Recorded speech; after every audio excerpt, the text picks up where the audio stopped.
This program is brought to you by Emory University.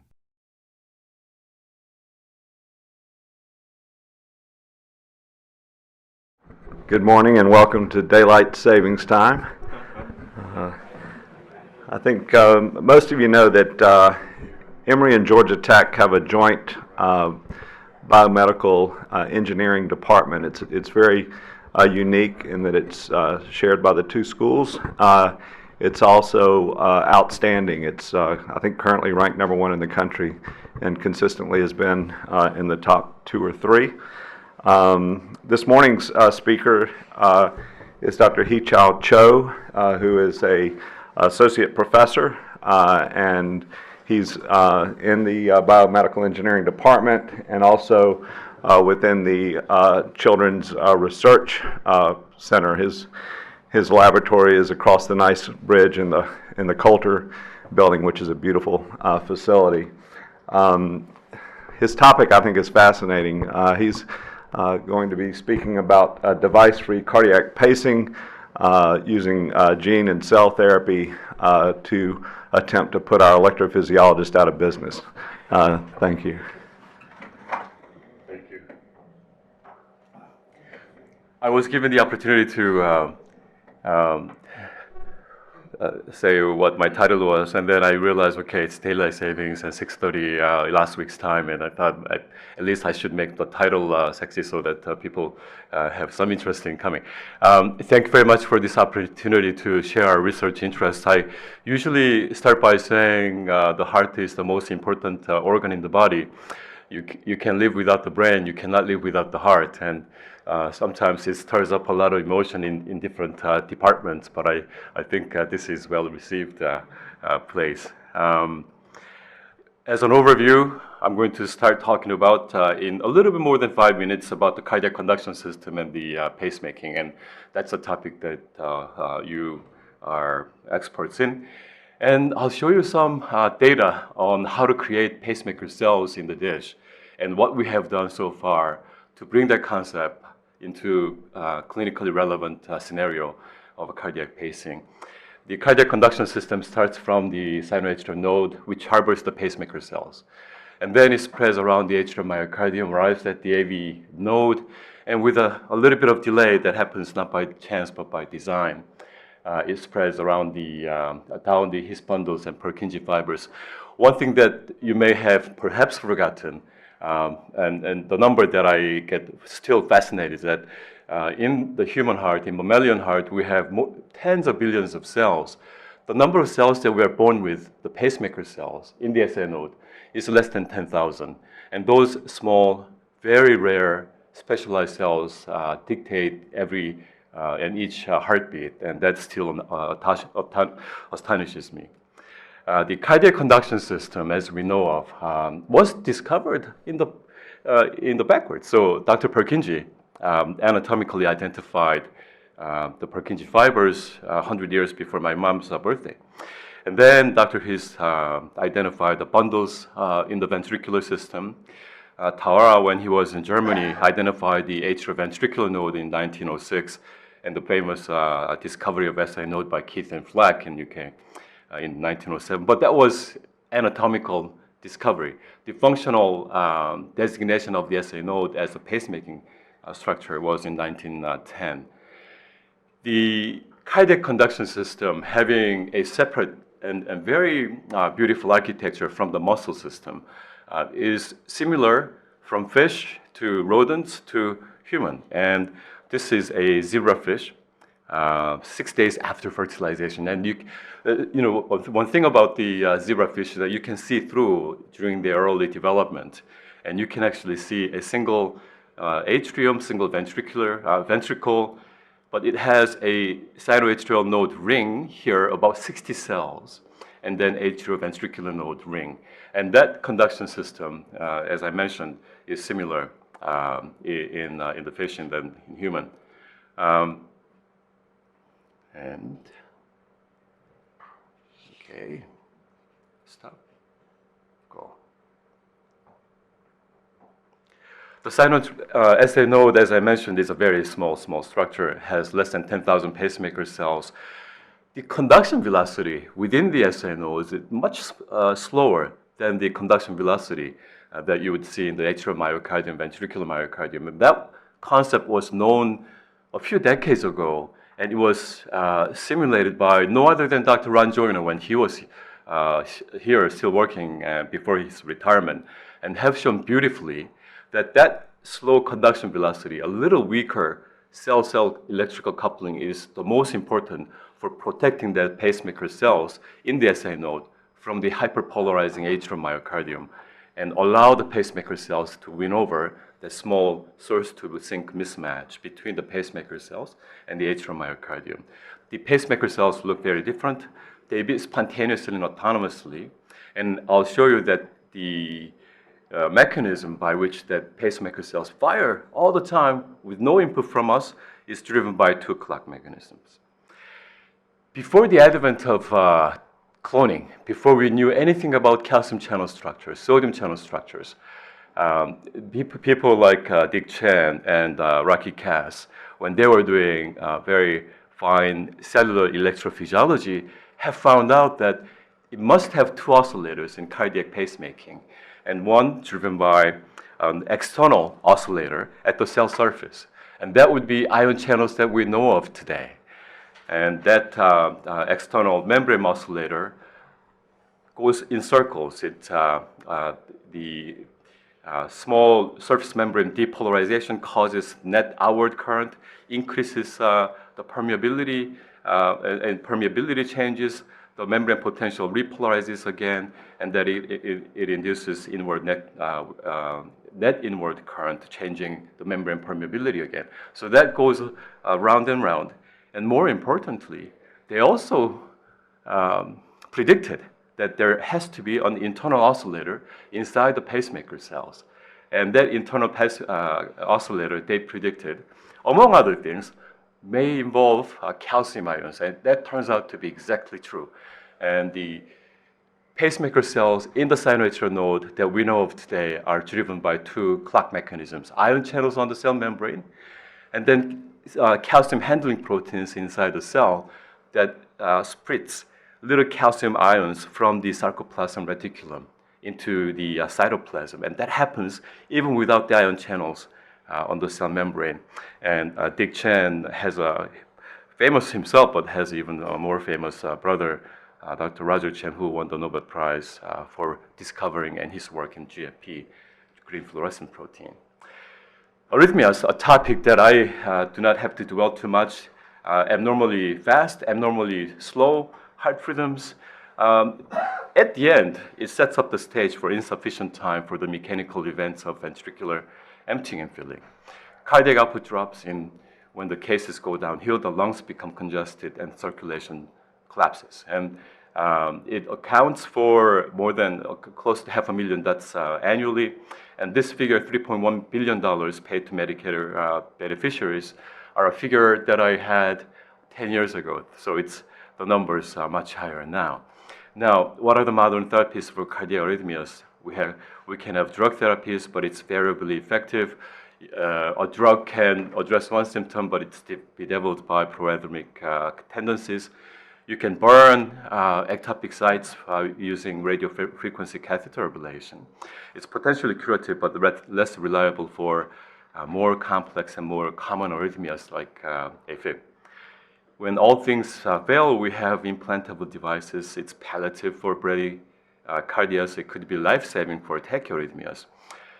It's important to note that despite my title, that hardware-free cardiac pacing, the devices work really well.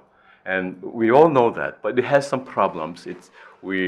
The generator needs battery replacements once in a while. The lead can have problems. Lead can get dislodged, broken.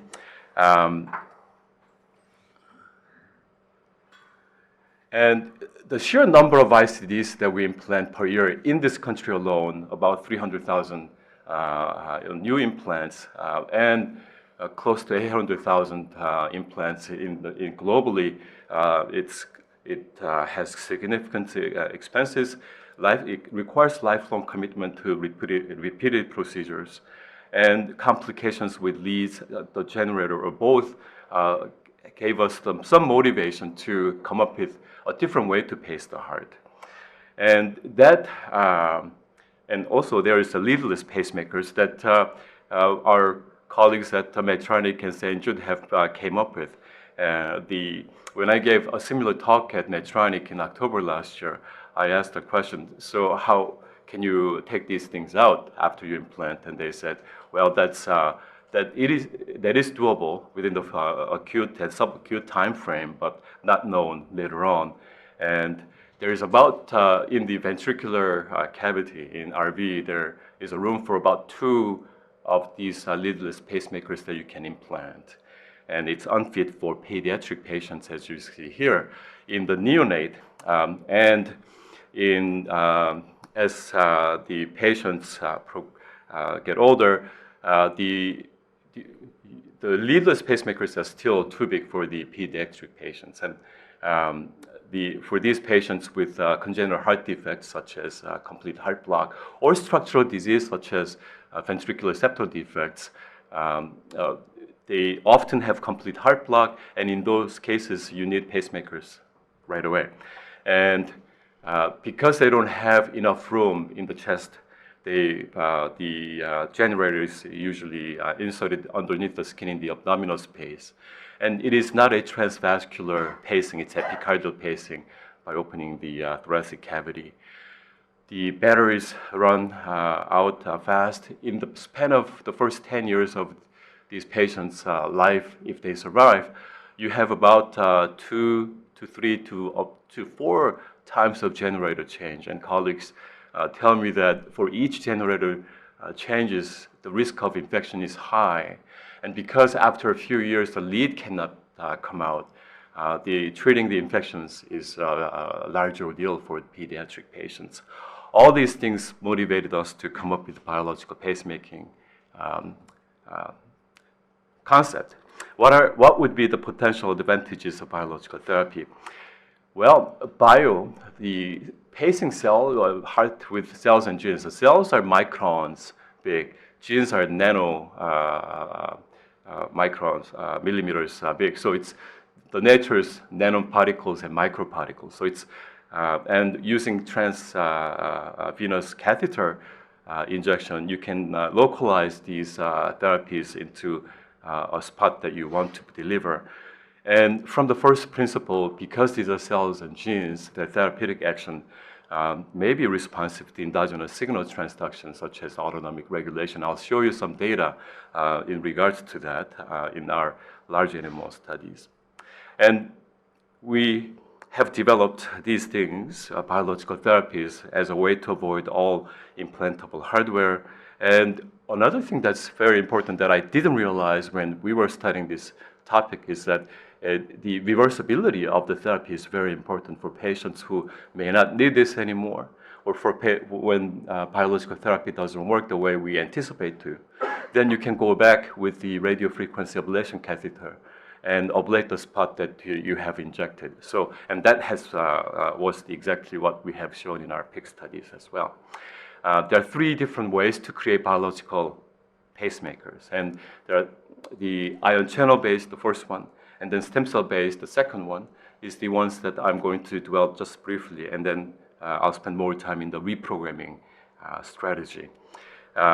This is a conduction pathway, and the goal of ion channel driven, in other words, there are cardiomyocytes, on the membrane of the cardiomyocytes, you have a lot of ion channels that allows the ions to flow in and out.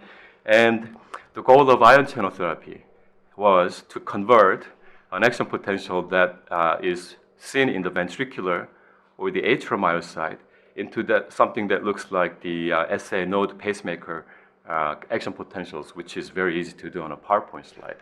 Now, when we look at those 2 action potentials and compare them side by side, there are 2 things that are very, very different.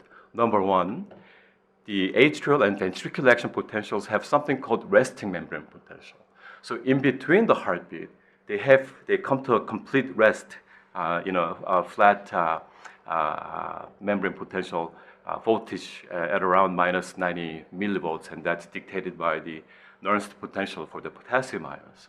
And that resting membrane potential is really, really, really stable in ventricular and atrial myocytes. It's driven by an ionic current called IK1. It's an inward rectifier potassium channel.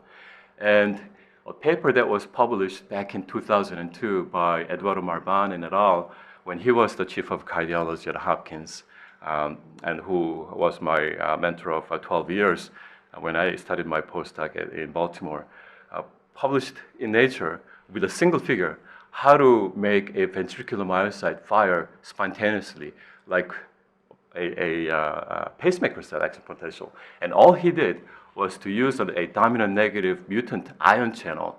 In other words, you mutate an ion channel, potassium channel, and deliver that to ventricular myocyte. And that ion channel is busted. And potassium channels, sodium channels, and calcium channels, they're all multimers. When you deliver a mutant potassium channel, and that co-assembles with the wild type, the whole thing becomes non-functional. And thereby, he could suppress the IK1 by about 80%, and that sufficed to the ventricular myocytes to fire action potentials spontaneously. And that single figure paper was good enough to introduce the concept of biological pacemaking in Nature back in 2002 when I was a student in Toronto. So I was fascinated by that concept that you could do a single gene modification to create oscillations in the ventricular myocytes. From then on, we have taken a different variation on the same theme, changing ion channels, inward rectifier potassium channels, as shown here, or overexpressing on ion channel that's expressed in the pacemaker cells, but not in the ventricular or atrial myocytes. And that is called funny channel. And this funny current, encoded by HCN ion channel, is responsible for not having a rest in the pacemaker cells. So another difference between these two cell types is the pacemaker cells never rest. They have something called slow phase 4 depolarization, and then sodium channels and mostly calcium channels take over and fires an action potential. With these concepts, we can modulate and modify ion channels. We have shown in a number of papers that we could tweak ventricular myocytes to pace on their own. But we danced with this concept a little bit, and we left the concept on the dance floor. And the reason for that is because we then have encountered stem cell-based way to create pacemaker cells, and then as I will show in a few minutes, a reprogramming based pacemaker cell creation.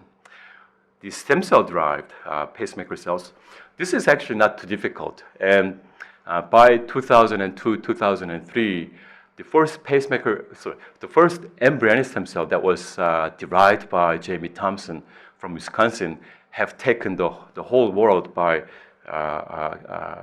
imagination, because you can take these stem cells by destroying the embryo, by taking the embryo that was not in use from the IVF clinic, and then grow cells from the stem cells. And if you don't change media once in a while, they spontaneously become neurons, eye cells, heart cells, and skin cells. And some of these heart cells would beat on their own. And now, using Shinya Yamanaka's induced pluripotent stem cell that behaves almost like ES cells, you don't have to destroy embryonic stem cells. You can have a skin biopsy and create stem cells that are almost as good as the embryonic stem cells. We thought, okay, there are these stem cells. We can get beating cardiomyocytes. Can we use these beating cardiomyocytes as pacemaker cells? One of the first things that we have done is to label the human embryonic stem cell-derived cardiomyocytes with a protein, green fluorescent protein. And then we plop them onto a bed of ventricular myocytes from a rodent. So it was an experiment where we wanted to see if we take human ES cell-derived cardiomyocytes that are beating, and then culture that with quiescent bed of ventricular myocyte, would those two beat together? And here you have to use a little bit of imagination. The contraction of this human cell cardiomyocyte coincides with the beating of these cells. Now, I can convince my mom to show that they beat together, but there's a few other things that we have done. And you can do the same experiments on top of some electrodes and record electrical signals. And here is a monolayer of ventricular myocyte, and in the middle, that's the green labeled human cardiomyocytes that were beating together. And this is the conduction time scale. The propagation wavefront starts from where the human cells were and then propagates to the neighboring myocardium. In this case, myocardium is just a monolayer of ventricular myocyte. When you use lidocaine, which blocks sodium channels and thereby decrease conduction velocity, this is before and after adding lidocaine. When you decrease the conduction velocity, the isochronal map is more compact. Another evidence that those two things are beating together. And we have advanced from that point to this point, where we can now get a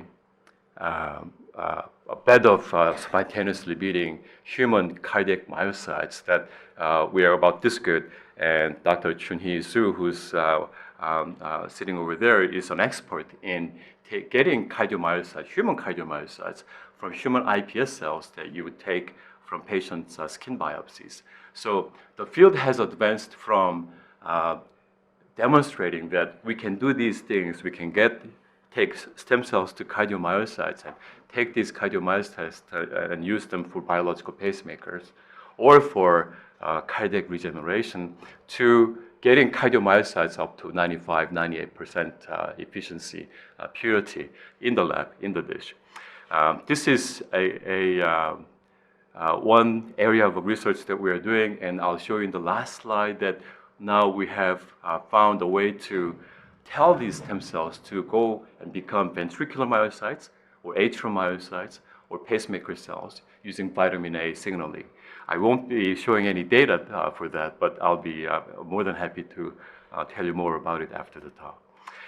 One of the things that we have done to get more pacemaker cells is to put something during the differentiation from stem cells to cardiomyocytes. And the things that we have put in are the things that we have learned by studying, reading some literature, that when we grow, when we develop as an embryo in the womb, there are a handful of factors that are very important for telling the sinoatrial node, the precursor of the sinoatrial node, to become the pacemaker cells. And one of the factors is called SHOX2. When we add SHOX2 transcription factor, and transcription factors are gene switches, they turn on or turn off many different genes. And in this case, SHOX2 is very important for pacemaker cell development. We use that and add that to the cells during differentiation, and we can get from a minority to the majority of the cell population as pacemaker cells. And then we take it, put it into the animal's heart in the apex of the ventricle, take the animal back into the animal facility, let our cells to integrate electrically with the animal's heart, and bring the animals back about a week after the cell implantation.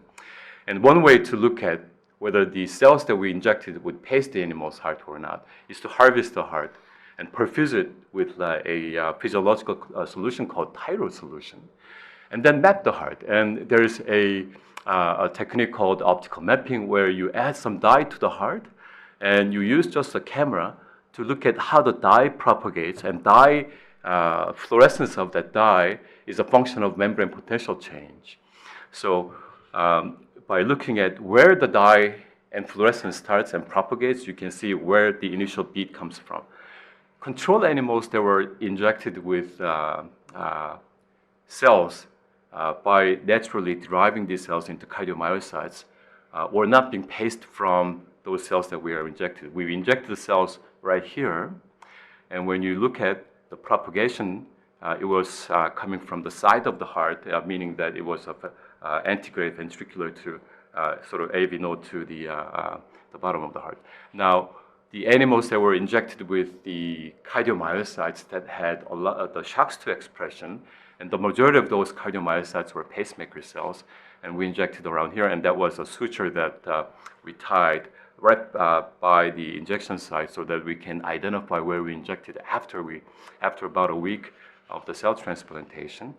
The propagation of this wave came from close to where we have injected. So that's the kind of techniques that we use, and I'll show you some EKG recordings to identify whether this is working and where the beat is coming from.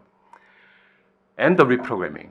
I mentioned about the ion channel. It changes the membrane ion channel profile, one or two or both of them, to tweak a ventricular action potential to something that looks like a pacemaker action potential. In 2007, I encountered a paper from Japan that was Shinya Yamanaka's paper that showed that using transcription factors 1, 2, 3, 4, you can convert fibroblasts into embryonic stem cells, and that really opened up huge opportunity. And we thought, oh, if that's possible, can we take some of these factors and convert ventricular myocytes to pacemaker cells and change the identity in whole cell manner? And to address that question, we had to be a good student, and we went back to the library, electronic library now, and studied a few papers, and it looked at the SHOX2 that I just mentioned. And some papers pointed to a factor called T-box transcription factors. There are a lot of T-box transcription factors that are important for heart development. One of them called T-box 18 is really important for SA node development. And T-box 18 is expressed very highly during the embryonic day, around 10 in mouse development, which later on becomes the cyanoregister node 2 days later. If you delete that T-box 18 completely, you lose about 80% of the SA node in the mouse heart. So we knew that T-box 18 is important. We also knew that SHOX2 is important. So being a bench scientist, and there's too many complicated things, we gave a very simplistic hypothesis. If we take the T-box 18 or SHOX2 or T-box 3 out of the embryonic context and re-express it in a postnatal life, what would happen to the ventricular myocyte? And I said one word, re-express. And that's important because the T-box 18 and SHOX2 and other transcription factors that are important for the SA node development goes away before we are born. So these are transcription factors that are sitting at the very top during the development, and they dictate the fate of the cells. And once the fate is determined, they go away.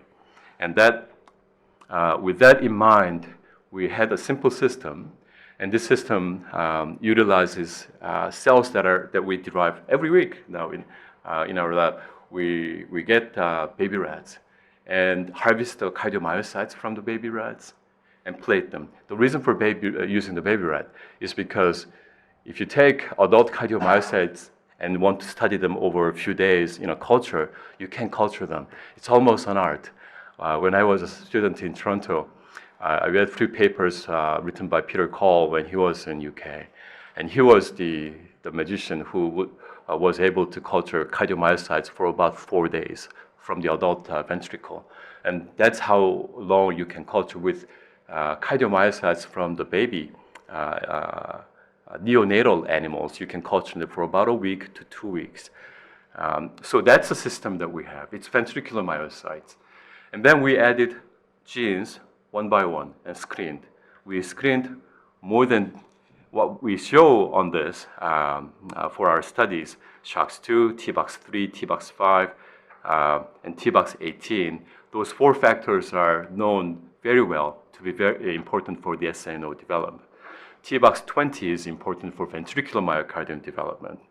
And on the y-axis, we counted those ventricular myocytes that would beat spontaneously. And that was a simple thing. You add something and you look at through the microscope and see if these cells beat spontaneously.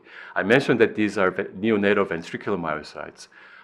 very young ventricular myocytes have some tendency to beat on their own. So if you look at them for a while, for 2 minutes, 3 minutes, 5 minutes, they will beat. So we developed our own definition of what automaticity is, and that was good enough for Nature Biotech. So by having our own definition, control cells that had only a protein for a color, green fluorescent protein, had about 30% of spontaneous activity. When we added TBOX18, it was night and day.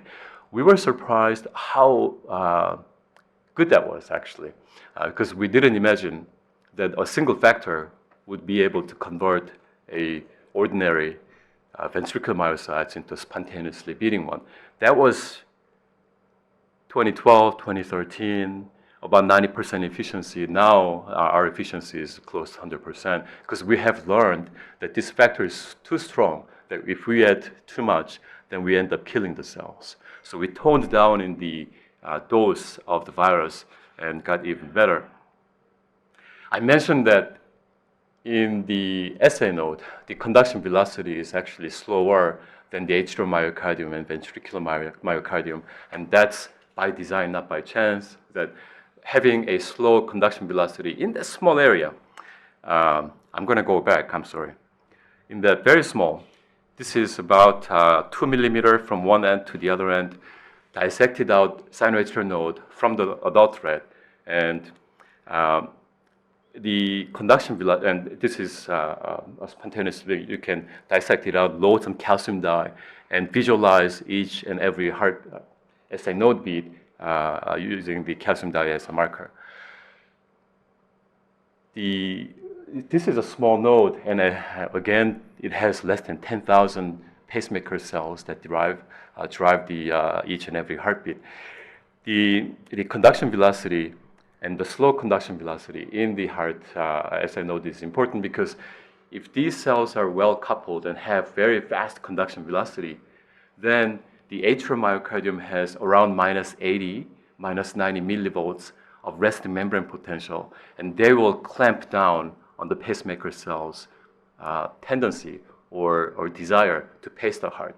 And when Dr. Ron Joyner, when he was active in the 80s and early 90s and publishing papers here, he coined this term, pace and drive. Pacemaker cells in the SA node can pace themselves, but it needs to drive the atrial myocardium. And if the electrical coupling is too good between the pacemaker cells in the SA node and the atrial myocardium, then the SA node will be able to pace on their own. In other words, they can cycle and fire action potentials, but they will not be able to drive the atrial myocardium. And that concept rings true until today. And we have shown that adding TBOX18 slows down the conduction velocity, the pattern of which is what you would see between atrial myocardium or ventricular myocardium to the pacemaker tissue. And that was driven by loss of gap junction protein called connexin 43, which is highly expressed in the atrial myocardium and ventricular myocardium, but absent in the SA node. And TBOX18 really suppresses, almost eliminates the expression of connexin 43 upon 2 days after expression. Now, what we have done is take this TBOX18 and deliver it into the animal model. And we use, for the gene transfer, we use something called adenovirus. And adenovirus is really, really beautiful. You have a gene and you want to deliver it to the heart. Most of the time it doesn't work. The efficiency is less than 1%. But if you use adenovirus, which is a common cold virus, and no wonder it works so well, using adenovirus, the efficiency you can reach up to almost 95%, 100% in the dish. You take that TBOX18 in adenovirus vector and open the chest of a rodent, and you see the beating heart, and you deliver that TBOX18 into the apex of the rats or guinea pigs. You suture up the animal, bring the animal back to the animal facility, allow the gene to express TBOX18, and then bring the animal back a few days later. When we did that experiment, we also had a reporter protein, green fluorescent protein with TBOX18. So it produces two different proteins, TBOX18, which is a transcription factor, and goes into the nucleus and turns on and off different genes. and also green fluorescent protein that we can identify with our eyes. I'm sorry. And that's the a section of a myocardium that shows TBOX18 transduced myocytes in the myocardium. I was raised as a patch clamper, and what it does is you take single cardiomyocytes and you isolate from the heart. You put it on a dish, and within the few hours after the isolation, you can take an electrode, a sharp needle, and then connect it to an amplifier, and then you can study the membrane potential changes and ionic currents across the cell membrane. And that's what we did for this part of the experiment. We took the animal back, we harvested the heart, we harvested the ventricular myocytes around where we injected the TBOX18 gene, and we patch clamped. And here is the data for two different animals, control animals. Okay, so these are the animals that were injected not with TBOX18, but with green fluorescent protein gene alone. And their membrane potential, when you measure it, is boring.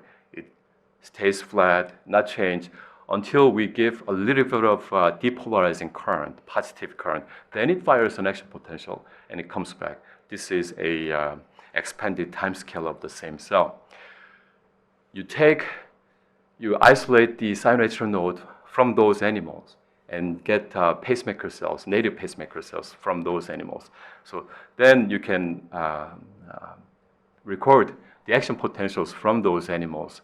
And as you can see, it paces on its own. Needs no excitement from other sources, and we can record this spontaneously oscillating action potentials for hours until we break the pipette. Animals that were injected with TBOX18 into the ventricle and isolated from the heart and patch clamped on the cells showed action potentials that are oscillating spontaneously, similar to the pacemaker cells that we would find in the SI node. Now, these are similar, not identical, but I take no excuse or I have no problem with that, because if you take cell number 1, 2, 3, 4, 5 from the SI node and patch clamp them, they look different. There is a huge heterogeneity within the SI node in the pacemaker cells. So that's another fascinating point about the pacemaker cells in the SI node. I mentioned about the clock mechanisms of the pacemaker cells. I mentioned that there's a membrane ion channel mediated clock mechanism, and then intracellular calcium mediated. When we look at the neonatal red ventricular myocytes and how they would cycle calcium using a calcium sensitive dye, and look at the calcium cycling events in those cells, it happens, but not very often. For the same kind of cells, when we deliver TBOX18, we saw that there is almost a firework of these calcium oscillations in these cells within about a day and a half after we transduce or deliver TBOX18 to these cells. So we have shown that the calcium clock mechanisms is also in play to drive the automaticity of the TBOX18-induced pacemaking. And all these busy graphs point to our evidence that the automaticity of these cells are driven by membrane clock and the calcium clock. One thing that we didn't have a hypothesis on, and we weren't looking for, but the data came to us, is that the cells also change their shape. This would be the normal ventriculocytes that you would see from rodents and large mammals like us. If you isolate pacemaker cells from the cyanoatrial node, they're squiggly. They don't really have a set form, and narrow and thinner with tapering ends. When we looked at the TBOX18 transduced cardiomyocytes, ventricular myocytes, they also became sort of supermodel-like. They lost weight, and they had tapering ends at both ends. This, now we understand, 2.5 years at Emory, that has something to do with a signal transduction pathway called epithelial to mesenchymal transformation, and that drives the morphology change of these cells and the fate of these cells in terms of their movement. A little too much of a hardcore cell biology, so I'll talk a little bit about that later. I mentioned that if a biological pacemaker works at the for a proof of concept level, then they should respond to the autonomic regulation. This is autonomic regulation in the dish. We add isopretenol, we add acetylcholine. So beta adrenergic stimulation increases the beating rate from the control to here. And when we challenge those cells with the cholinergic suppression with acetylcholine, beating rate slows down. And we have seen the same thing in the in vivo experiment. Now, this is a simple EKG. These are again two groups of animals. One group of animals injected with a control gene, GFP alone, and the other experimental group injected with TBOX18. Now, the place of the injection was apex, LV apex at the bottom of the heart. Now, after we inject, we again wait a few days and then bring the animal back. The rats and guinea pig sinus rhythm is about 350 beats per minute to up to 400. So they're really fast. So we had to create some disease so that we can manifest the ectopic beats coming from the apex of the heart. And in this case, we added methacholine to slow down the sinus rate. And at one point, the P wave and QRS waves dissociate, and we have heart block. And I'll get to that later on. When we do that with control animals, you have QRS marching through at the beat of its own drummer, dissociated completely from the P waves and slow. In TBOX18 injected animals, the QRS complexes happen more, faster, and it's inverted because we injected the TBOX18 at the apex of the heart. And also, the junctional escape rhythm from the control animals are still coming from the high His bundle area. So the QRS complex is narrow. Whereas the way the apex pacing was happening, we injected into myocardium, and it was traveling through the general myocardium without utilizing the conduction system. So the QRS complex has widened. So it's a simple EKG signal, but we have seen these evidences that it was coming from where we injected, and we also carried on with the optical mapping system that I mentioned before by taking the heart out and perfusing it and looking the volt propagation signal using a dye and camera system to pinpoint that the source and the site of pacing was coincided with the gene injection site. So as a recap, a single gene expression, TBOX18, could reprogram ordinary ventricular cardiomyocytes to induce the SA node-like pacemaker cells. They beat spontaneously and autonomously utilizing those two clock mechanisms, and their morphology also changes to pacemaker-like cells and responsive to autonomic regulation. And when we saw this data, we thought, wow, this is amazing, and I'm going to ask my director to put some money down so we can take this concept to a model that would be clinically relevant. And he bought into it. So we retrofitted the top floor of the animal facility. And this is our cath lab. And here's a 70-kilo pig that's lying down. Adrian and James are creating the block model after we or performing the AV block ablation, AV node ablation. So using this model that we created back in 2012 with Eugenio Singolani, a longtime colleague of mine, we have established that a sequence events that we can use for biological pacemaker proof of concept. Number one, the first thing that we did was to implant a pacemaker. So we implanted a VVI at the VVI mode, a pacemaker at the RV apex, because right after that, we're going to burn the AV node, and we had to keep the animal alive. So we burnt the AV node with radio frequency ablation, and using Noga MyoStar catheter, we injected TBOX18 downstream of the AV node at the high His bundle region. And here's the most important data. It was a 2-week feasibility assay experiment, because not that we didn't want to take it beyond for 2 weeks, but it was too expensive to do 2 months, 3 month study in Beverly Hills. So we looked at monitored the animals for 2 weeks using telemetry system, and the pigs injected with T-box18 in less than 2 days after the delivery had a rate that was much higher than the pigs that were injected with the control gene. And that rate went up to about 75 to 80 beats per minute, and then it subsided a little bit. We took 2 pigs from that cohort and kept them for about 3 months, and their ventricular rate stabilized at around 68, 70 beats per minute for those 2 pigs.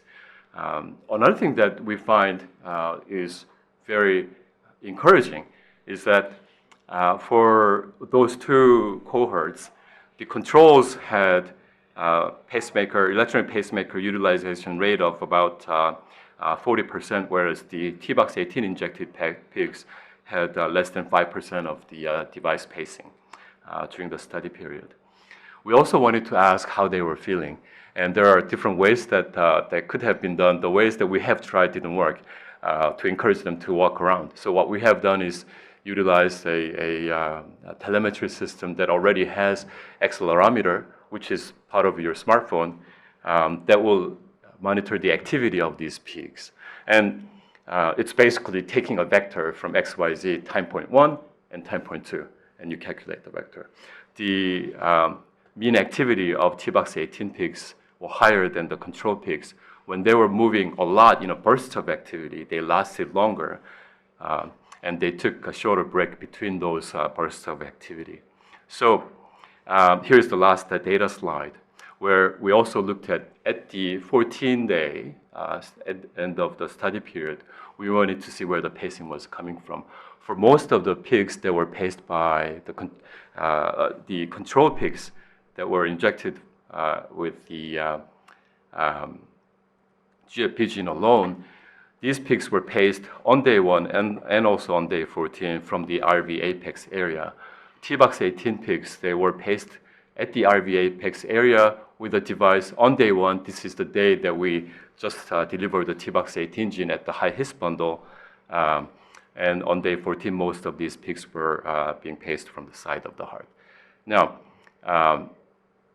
one thing that's very important that I didn't mention about the small animal model and large animal model is that without large animal model, we had the chance to deliver our gene to the autobahn, the cardiac conduction system, so that once we create an automaticity, that automaticity will be able to capitalize on the cardiac conduction system, whereas with small animal model, there's no chance we can do that.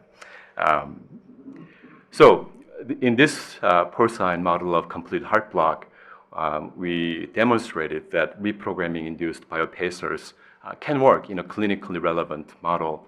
It's minimally invasive. You just have to have a right femoral cut down to deliver the gene. So it's right-sided delivery. And physiological heart rate lasted for at least 14 days and reduces dependence to electronic pacemaker. Now, I can anticipate some questions from the audience, and I'll hold my horse. Conclusions. I have shown that the SA node is a very minuscule but a beautiful structure with pacemaker cells and non-pacemaker cells there as well. We have developed 3 different ways to engineer biological pacemakers, and with the reprogramming approach to convert the identity of the ventricular myocyte to pacemaker cells, we have shown clinically relevant large animal model of biopacers. These are the ongoing projects, and we're exceptionally excited about this. The first one is durable biological pacing, and we have shown that the biological pacemaker in pigs can last up to 2 weeks. And since we opened a new lab here for 2.5 years, we realized that there is When the rate was going down on day 14, we thought that was all adenovirus because it's common cold virus. But now we know that it has something to do with the pacemaker cells not staying put and moving around a little bit. And that seems to be a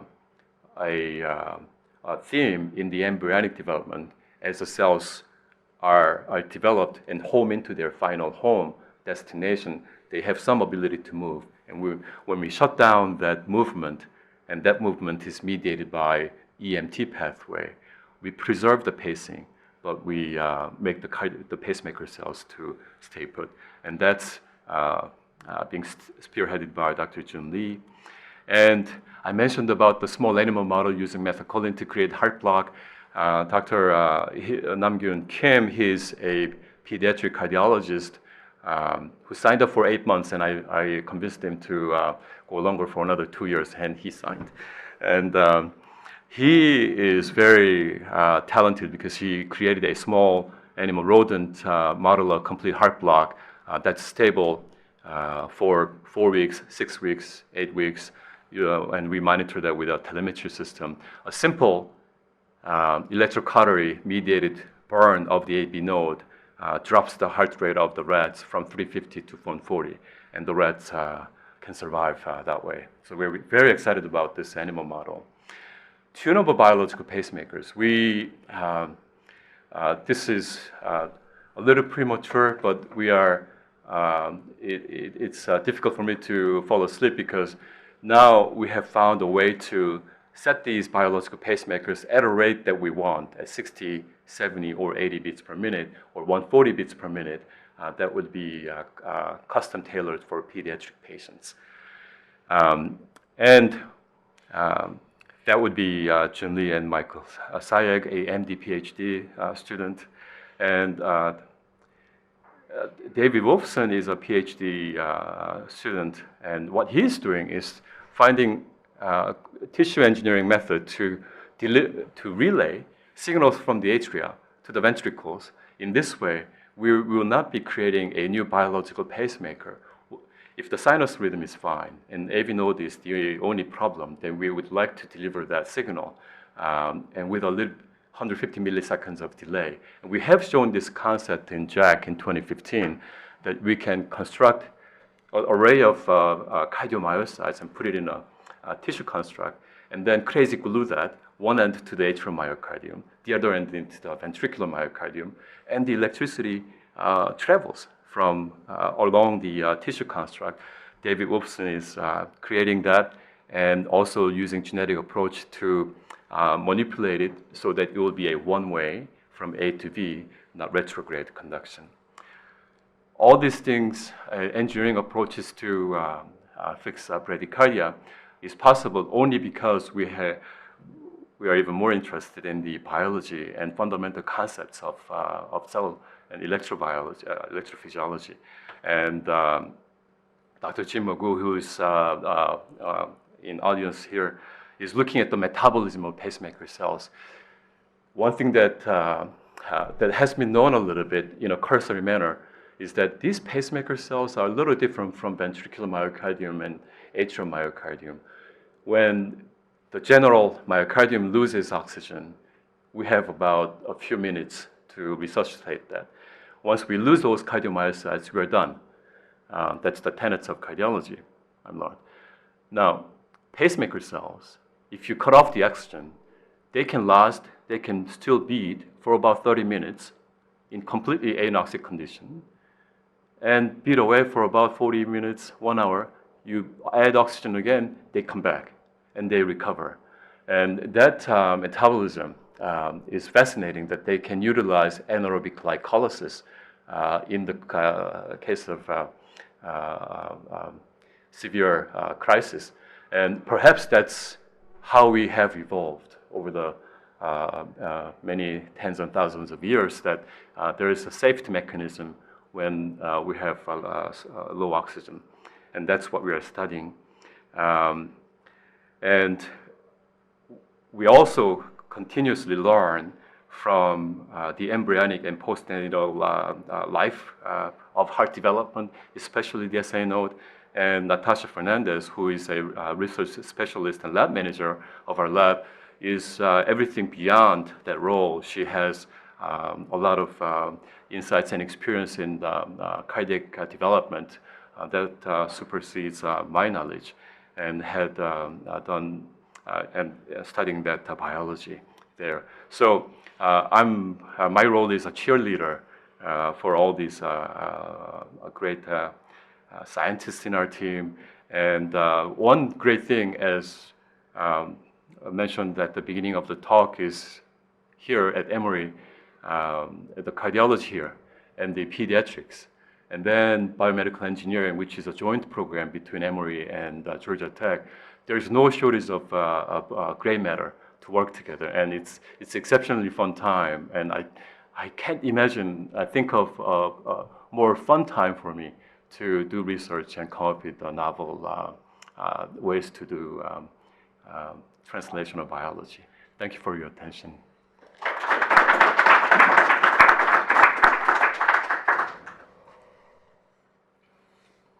That was fascinating. It's great to be in the field of cardiology. I was just thinking, my dad's 85 years old. He still sees patients 2 days a week, and I asked him when he was going to retire. He said, "I'm not. Things keep changing and are more exciting to learn, and I'm just going to keep at it." So I'll certainly tell him to watch your talk online. That was a fabulous talk. Let me open this up for questions.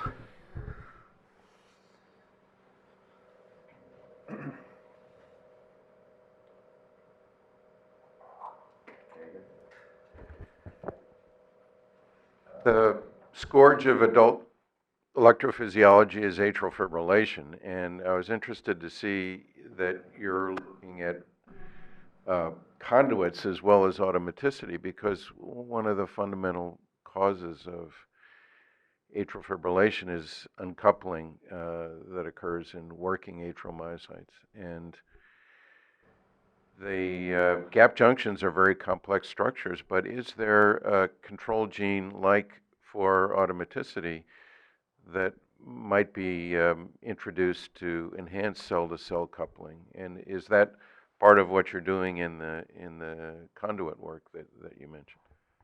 With atrial fibrillation, the strategy that we have taken, some of our colleagues outside the city had taken, is sodium channel. So if you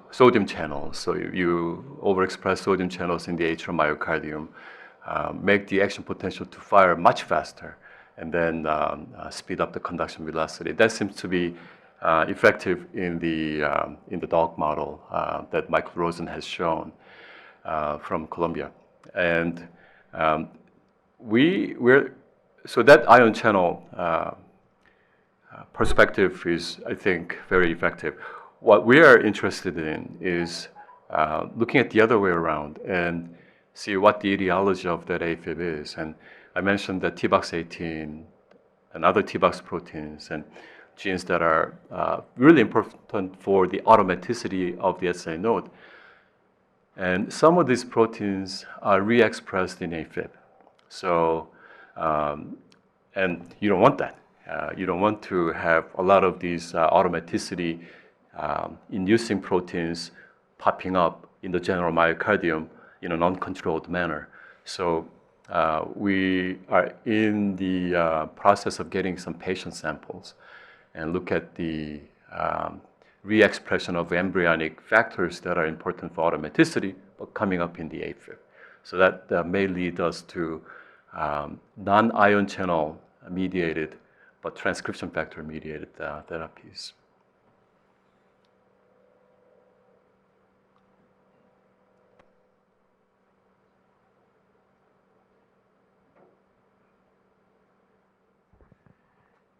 Have you considered building for the ventricle, rather than a sinus node appearing cell, a Purkinje fiber, with a larger cell, lots of glycogen stores, but in automaticity? Building Purkinje fibers rather than pacemaker cells in the ventricle. Rather than sinus node cells, yes. No, we haven't. Short answer. The long answer is that we may be getting them anyway, without realizing. So in our previous studies and in our studies up to now, we saw automaticity, and it's been more of a function that we have been looking at. But we haven't had a chance to look at the cells and say, are these SA nodal cells, AV nodal cells, or bundle cells, or His Purkinje cells? Since we go from ventricular myocyte to SA nodal cells, there may be some population of these cells that become Purkinje rather than SA or AV node cells. And now we have the opportunity. And the opportunity is, and Natasha's standing over there, she's going to take an animal model where it's a transgenic mouse model. And this transgenic mouse will turn on green color when it expresses an ion channel called HCN4. And this ion channel is really important and specific for the SA node. And when it's turned on, we'll be able to see that's the green cell, that's the SA node. So we will be looking at cells that are not HCN4 positive, but still automatic, and characterize those cells. Then those may be the ventricular conduction system cells of Purkinje or his bundle. Great comment. Thank you. Rebecca. That was a great talk. Thank you. One very common thing in our adult patients is sick sinus syndrome. And not only is the sinus node, progressively diseased and some fibrosis, but the whole conduction system can be affected, including the AV node. Could you imagine a scenario where we could use your technology to treat something like that? And specifically, if we could turn on or make some cells more like pacemaker cells, how well would that integrate with the conduction system and even a diseased conduction system? In the RA, in the sinus node, that's what you mean. So accessing the sinus node has been a little challenging with the rodent model. We want to look at the sinus node dysfunction and sick sinus syndrome in the large animal model. Model creation, we will have to create the model first. There are different ways to do that. And sure, yes, if we deliver T-box18 in a sick sinus syndrome model, we anticipate that some of atrial cells that are in and around the SA node will become pacing cells. Now, how well would that integrate into the atrial conduction system, sinus tract, exit pathway? We don't know. Now, this is an idea that sprouted in the just last 2 weeks or last 2 months, that we may not need to create new pacemaker cells, but perhaps understand something a little more about this sick sinus syndrome, whether it is a problem of losing pacemaker cells or having fibrosis and the pacemaker cells not communicating each other. At the individual level, cells can fire, but they cannot fire in unison. And we have some evidences that the EMT pathway may be involved, and it's a balance between EMT and MET in the sinus syndrome. I could imagine that the migration that you saw could actually be a benefit in that situation. If we can tell them where to go. Yeah, or maybe they'll already know. Thank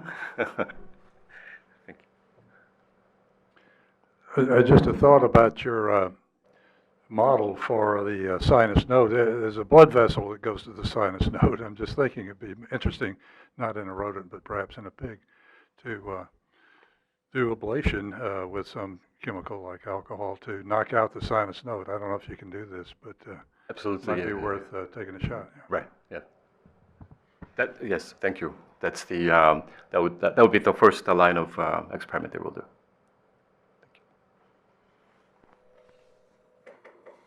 Great. Thank you very much, and we'll add T-box18 to our vocabulary. Take care. Thank you. The preceding program is copyrighted by Emory University.